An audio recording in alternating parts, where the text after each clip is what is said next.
As the sun began to cast long shadows over San Francisco's skyline, the phone rang in Elizabeth Morgan's small apartment. Having just finished a day of meetings as a sales director for a medical device company, she wearily looked at the screen displaying the word "Mom." "Hello, Mom. I just got home," Elizabeth answered, cradling the phone between her shoulder and ear while pulling papers from her bag. "Elizabeth, Catherine's apartment rent is going up. The landlord is truly heartless." Patricia's voice was always designed to command her daughter's attention. Emergencies, family crises, most of them involving Catherine. Elizabeth took a deep breath. "How much is it going up?" $200. "Her new design work isn't taking off yet, and I don't know what to do." "All right, Mom. I'll send it over on payday next week." Elizabeth stood by the window, gazing at the setting sun. This conversation hadn't changed in over a decade. Since her father Robert's sudden death from a heart attack when she was 17, the family burden had rested on her shoulders. In college, she earned scholarships and pursued a career in medical sales, steadily building her career at a medical device company after graduation. A significant portion of her six-figure salary disappeared into supporting her mother and sister. She had put her own dreams second, living for her family. "By the way, how are things with Michael?" Patricia's voice interrupted her thoughts. Elizabeth's lips naturally curved into a smile. "Very well, actually." "Is that so? But I wonder if an architect like him really has a stable income. Catherine says artistic careers have their ups and downs." "Michael is a partner at a prestigious architectural firm, Mom." "He's stable," Elizabeth retorted as she began preparing dinner in the kitchen. Her relationship with Michael Hudson was the first thing she had done for herself in a long time. After hanging up, Elizabeth sat at the table and opened a folder containing 10 years' worth of bank statements. Her mother's mortgage payments, Catherine's art school tuition, health insurance for both, emergency expenses, everything was documented. The next day, Elizabeth visited her sister's studio during lunch break. Catherine had her hair messily tied up and stood in front of a canvas with a paintbrush in hand. Her work showed talent but had not achieved commercial success. "Beth, you came." Catherine rushed over to hug her sister. "Look, this is my new series. I'm calling it Harmony in Chaos." Elizabeth smiled, admiring the painting. "It's lovely. Do you think it will sell?" Catherine's expression clouded. "Art isn't made to be sold. But the gallery owner has shown interest." She suddenly changed the subject. "Did you hear from Mom? My rent is going up." "Yes, don't worry. I'll take care of it." Catherine shrugged with relief. "Thanks, Beth. You're always helping us. I don't know what we'd do without you." These words had been repeated hundreds of times, but expressions of gratitude were always followed by dependency. Elizabeth felt trapped in her family role, positioned as the irresponsible eldest daughter. Meanwhile, Catherine was treated as the artist who needed protection. That night, during dinner with Michael, Elizabeth unusually brought up her family. "I love them, but sometimes I feel suffocated," she confessed, looking up at the stars from their terrace table. Michael took her hand. "You've given more than enough. It's time to live your own life." Elizabeth looked at him. Meeting Michael had brought a new perspective to her life. For the first time, she had begun to consider her own happiness. "Will you meet my family next weekend?" Elizabeth asked with determination. Michael nodded with a smile. "Of course." Elizabeth raised her wine glass in a toast. "To new beginnings." At the upscale San Francisco restaurant Bluebird, Elizabeth held up a champagne glass. After 6 months of dating, Michael had proposed the previous evening on a hill overlooking the bay. An emerald-cut diamond sparkled on the ring finger of her left hand. Mom, Catherine, I have important news, Elizabeth said in a slightly trembling voice. Michael and I are engaged. A moment of silence followed. Patricia spoke first. Well, that's wonderful. There was a hint of hesitation in her voice. I'm just surprised it's so sudden. Catherine set down her champagne glass with a formal smile. Congratulations, Beth. Michael is a lovely man. We're planning the wedding for the fall. Just 6 months from now, Elizabeth continued, disturbed by their reactions. Of course, I'll need both of your help with the preparations. Patricia took her daughter's hand. Of course I'll help, but... She paused momentarily as if choosing her words. What about your financial situation? I mean, after marriage, will things remain the same as before? Elizabeth understood the unspoken question. Would her financial support continue? Both Michael and I will continue working. But since we'll be building a new home together, things might change a bit from before. Elizabeth chose her words carefully. Catherine anxiously looked at her mother. But we're still one family, right? That won't change, will it? When Michael returned to the table, the conversation suddenly brightened. Let's toast to our future, he said with a smile. Patricia and Catherine returned his smile, but their eyes were not smiling. From that day on, the wedding preparations began to face unexpected obstacles. First, Patricia arrived 30 minutes late for an appointment with the wedding planner. She blamed traffic congestion, but Elizabeth, who had come from the same direction, had encountered no traffic. Mom, is this date okay? Elizabeth showed her mother the venue's reservation calendar. Patricia feigned indifference and shrugged. If it works for you and Michael. My opinion doesn't matter anyway. Catherine's attitude also became more passive. Bridesmaid dress shopping was cancelled twice due to headaches, and there were always negative comments on invitation design proposals. Cold responses continued toward menu ideas from Michael's mother. Something's wrong, Elizabeth confided to Michael in his apartment 3 months into the engagement. It's like they don't want us to get married. Michael put his arm around her shoulders. They're just afraid of losing you. Time will solve it. However, time solved things in an unexpected way. The situation worsened. One day, the guest list Elizabeth had confirmed was changed without her knowledge, with names of Michael's parents' close friends removed. There was sudden confusion with the reception venue reservation. The worst incident was when Catherine accidentally spilled coffee on Elizabeth's pure white wedding dress. I'm so sorry, Catherine said with tears in her eyes.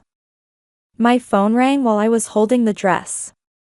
That was a $7,000 dress, Elizabeth said in a trembling voice. How could this happen? Patricia immediately defended her sister. It was an accident, Elizabeth. Don't blame her. You always expect too much perfection. That night, Elizabeth cried on Michael's chest. It feels like I'm being deliberately sabotaged. You're overthinking it, Michael said, but doubt had crept into his voice as well. 2 weeks before the wedding, Elizabeth went to her mother's house to retrieve something she had forgotten. Opening the front door, she heard her mother and sister's voices from the kitchen. Normally she would announce her presence, but hearing her name, she paused. If Elizabeth's wedding falls apart, she'll come to her senses right away, it was Patricia's voice. She has such a strong sense of responsibility that she'll come back to us. But if Elizabeth leaves, we can't survive, Catherine's voice was filled with anxiety. My design work alone isn't enough. That's what I'm saying. Just a little more. She'll be the family savior, as always. Just like before. Elizabeth's feet froze. Her heart pounded, and she felt dizzy. It was in that moment she confirmed this wasn't accidental sabotage. She quietly took out her phone and started a recording app. We didn't do the final check on the flower arrangements for the wedding. The wrong flowers might be delivered to the venue. Patricia's voice seemed to have a malicious smile behind it. Mom, this is a bit. Catherine's voice held hesitation. It's fine. She needs a reality check to understand what it means to abandon family. Elizabeth held back tears and stopped recording. Before leaving, she deliberately opened and closed the front door loudly and called out, Mom, Catherine, are you home? Her resolve solidified. The wedding would proceed as planned. And she would have an answer ready for their betrayal. On the wedding day, St. Mark's Church was filled with the scent of roses and anticipation. Autumn sunlight streamed through arched windows, illuminating the aisle decorated with white roses and baby blue delphiniums. Elizabeth stood before the mirror in the preparation room, examining herself. The coffee stain on her dress had been made less noticeable by expensive emergency cleaning. You're beautiful, said Carol, Michael's mother, gently placing her hand on Elizabeth's shoulder. My son is truly fortunate. Elizabeth smiled. Over the past 2 weeks, she had continued gathering evidence of her mother and sister's betrayal. Phone calls confirming invitation delivery mistakes, emergency contacts correcting misunderstandings with flower arrangements, and most importantly, the recorded conversation. Everything was in her smartphone. Ready? Angela, Michael's sister, entered the room. As Elizabeth's maid of honor, she had supported her throughout. Yes, I'm more ready than I've ever been in my life, Elizabeth answered meaningfully. Her mother and sister arrived late. Patricia wore a lavender dress, and Catherine was in the pale blue bridesmaid dress. Both wore fabricated smiles. Elizabeth, there's a last-minute problem, Patricia whispered. There's confusion with the reception seating chart. It's already resolved, Elizabeth responded calmly. Michael's uncle knows the hotel manager and took care of everything. A momentary look of concern flashed across Patricia's face. Oh, I see. The organ music resonated, announcing the start of the ceremony. Elizabeth took a deep breath and placed her hand on the arm of George, Michael's father, who was standing in for the bride's father. He was a gentle man who had just retired as a professor and had welcomed Elizabeth like his own daughter from the beginning. Your father would be proud of you today, George said kindly. Elizabeth nodded, fighting back tears. Thank you. The church doors opened, and all eyes turned to her. Elizabeth smiled and slowly began walking down the aisle. Michael was waiting at the altar. His eyes shone with love and pride. The ceremony was perfect. They quietly exchanged vows and rings. When Michael kissed her, the church filled with applause and cheers. Elizabeth thought to herself, this is the path I've chosen. And no one will ruin it. The reception was held at a luxury hotel downtown. Against the backdrop of the twilight city view, nearly 100 guests gathered in the elegant room. After dinner, it was time for toasts. Michael's father stood first, blessing the newlyweds with a heartwarming speech. Michael's best friend followed. Then Patricia stood up. Elizabeth straightened her back tensely. She gripped Michael's hand tightly. Everyone, thank you for gathering on this wonderful day, Patricia began in a strained voice. As a mother, nothing makes me happier than seeing my daughter's happy day. She glanced at Elizabeth but quickly looked away. Then, surprisingly, she beckoned to Catherine. Let me introduce my younger daughter, Catherine. Patricia placed her hand on Catherine's shoulder as she stood. She's the one who truly deserves to be celebrated today. She's our real family who has supported our household. A ripple spread through the venue. Guests looked confused. Elizabeth stared at her mother with wide eyes. It was an obvious lie. Catherine began to cry and was embraced by Patricia. Elizabeth has always prioritized her career. We've struggled to maintain our household while supporting Catherine's artistic talent. Even so, I'm happy we can celebrate Elizabeth's new beginning today." Elizabeth looked at Michael with disbelief. His face was red with anger, but he squeezed her hand and whispered, "Leave it to me." As Patricia returned to her seat, Catherine hugged her mother while crying and said, "Mom, thank you." They received awkward applause from the guests. Next was the bride's speech. Elizabeth slowly stood up. Her expression was calm, but her eyes were filled with determination. "Thank you all for coming today," she began quietly. "Michael, since you appeared in my life, I've started thinking about my own happiness for the first time. You and your family have shown me what real family warmth and support look like." She paused for a breath and looked toward her mother and sister. They both had visibly anxious expressions. "Family is complicated. Especially after losing my father at 17, I chose a career in medical device sales to support my family," Elizabeth continued. "I started working during college and continued providing financial support for my family after graduation. My mother's mortgage, my sister's art school tuition, health insurance for both, everything is documented." Tension ran through the venue. Patricia and Catherine's faces visibly paled. "A few weeks ago, I discovered that my mother and sister were trying to ruin my wedding," Elizabeth took out her phone, saying, "I recorded it as a precaution and connected it to the speakers. If Elizabeth's wedding falls apart, she'll come to her senses right away." Patricia's voice echoed through the venue. "I asked if the venue could be changed to another date. This will ruin the wedding. She's the failure of my life. I've always prioritized Catherine, and I can't stand her getting attention." The room froze. Sounds of surprise rose from among the guests. Patricia and Catherine turned ashen, at a loss for words. Elizabeth stopped the recording and quietly continued. "I love my family. That's why I needed to reveal the truth. Honesty and respect, not lies and manipulation, should be the foundation of family." She turned to Michael and took his hand. "From today, we'll build a new family. A family based on love and mutual respect." Michael stood up and embraced her firmly.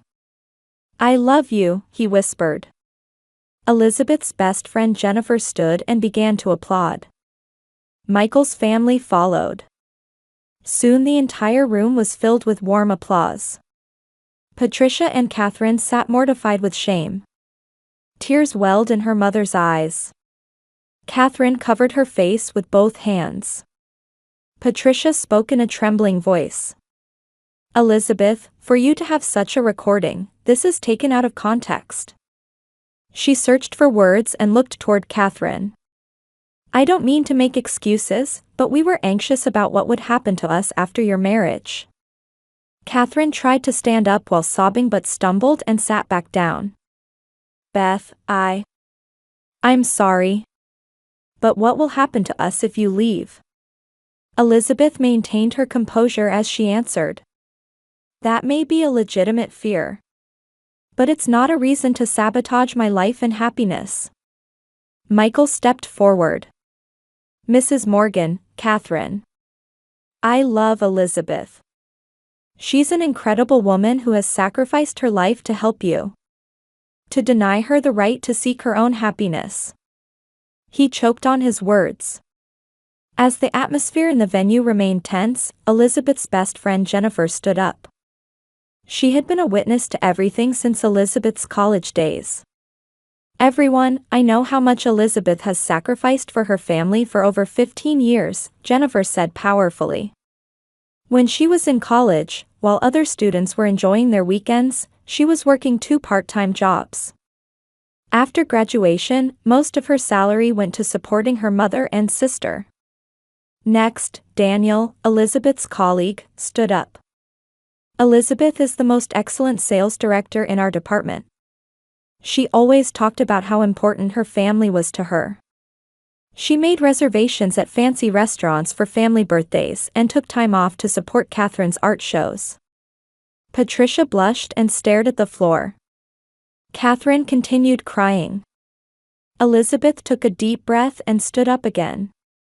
What I really want to say is that relationships cannot be built on lies, she put emotion into her voice. I've always done my best for my family. But as revealed today, my efforts and sacrifices seem to have been taken for granted. Michael's parents stood beside her supportively. Carol said gently, Elizabeth, from today you're a member of the Williams family. We cherish you.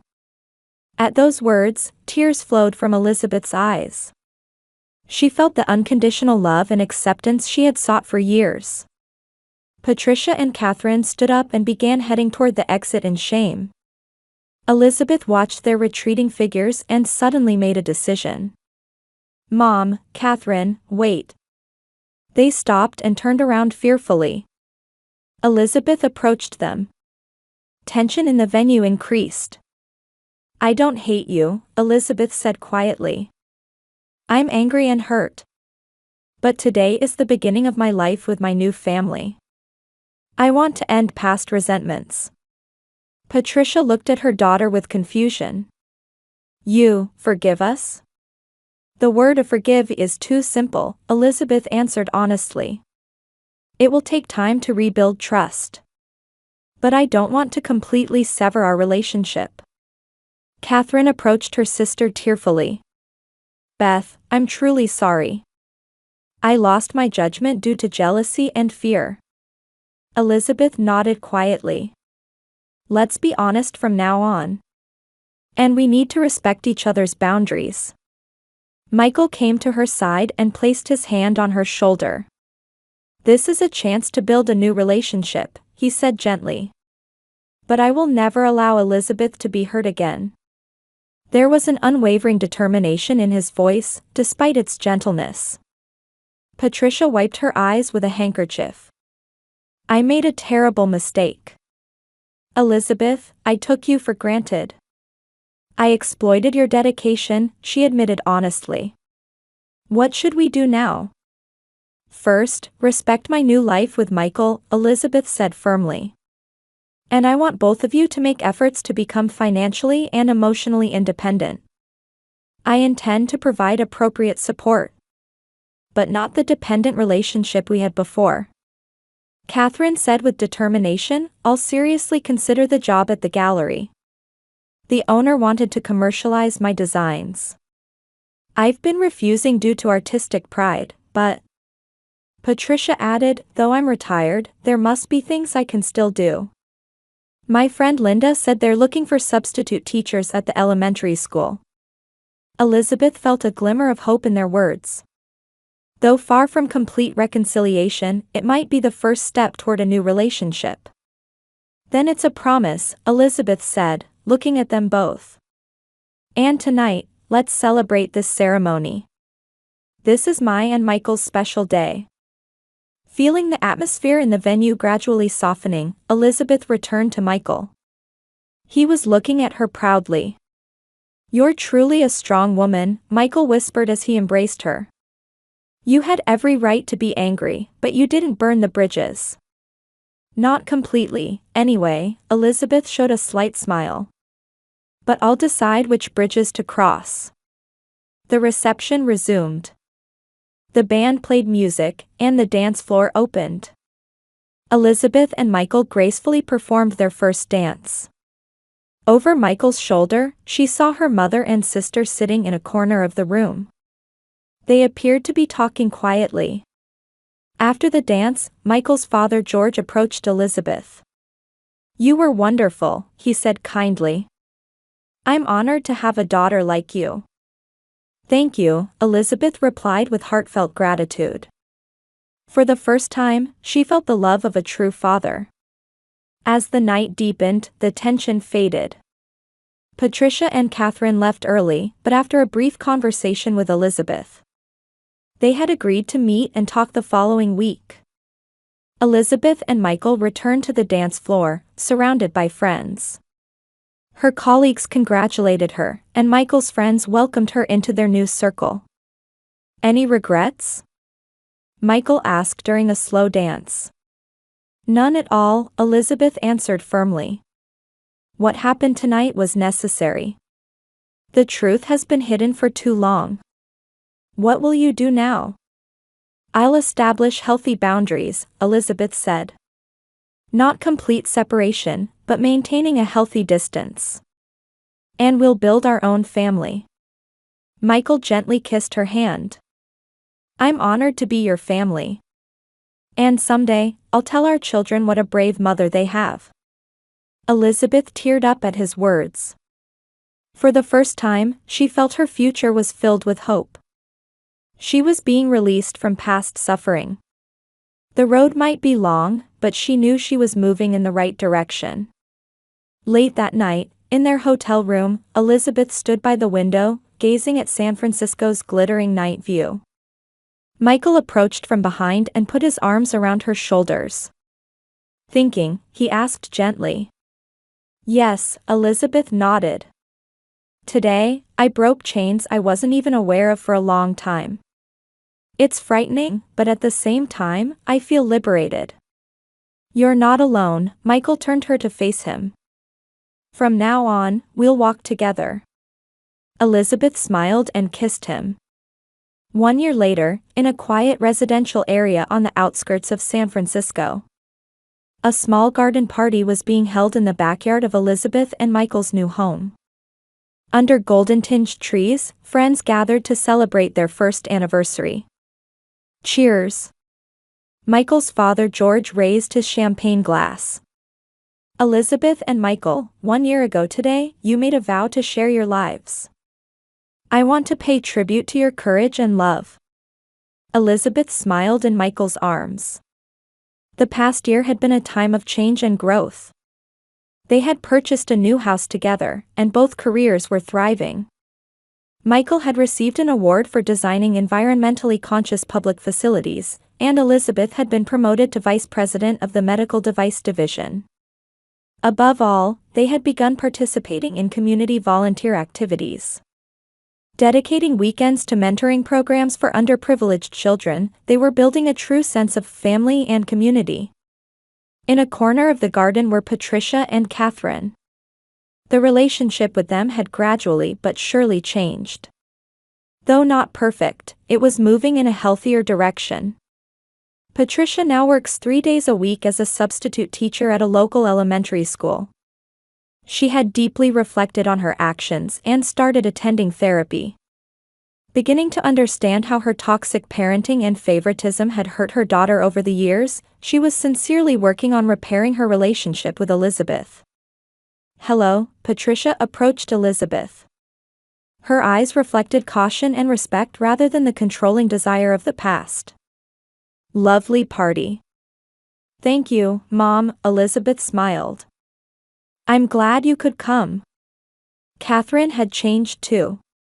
She had finally taken a step toward independence, starting a full-time job at a design company. She had rented her own apartment and was covering her own living expenses.